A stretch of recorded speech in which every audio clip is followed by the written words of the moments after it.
Welcome to the Rim Break Rodeo. We hope this video helps. Hello everyone. In this video, I will explain how to replace your Dodge Journey window switch. If your window switch is acting up, don't worry. This is a very common issue and a surprisingly easy fix.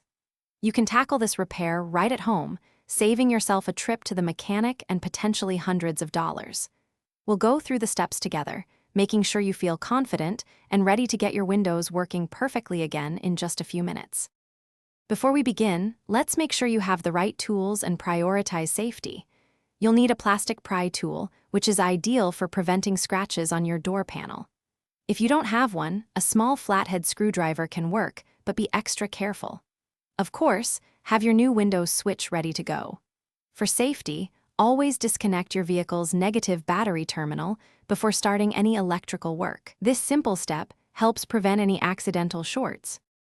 Now let's get that old switch out. Using your plastic pry tool or carefully with a flathead screwdriver, gently insert it under the edge of the window switch assembly. Work your way around the perimeter, applying light pressure to release the retaining clips. Once all clips are free, lift the entire switch assembly straight up and out of the door panel. You'll see 2 or 3 electrical connectors. Simply press their release tabs and carefully unplug them from the old switch. With the old switch removed, it's time for the new one. First, connect the electrical harnesses to your new window switch, making sure each one clicks securely into place. Before pushing the switch fully into the door panel, reconnect your vehicle's negative battery terminal. Now, test all window functions and door locks to confirm everything works correctly.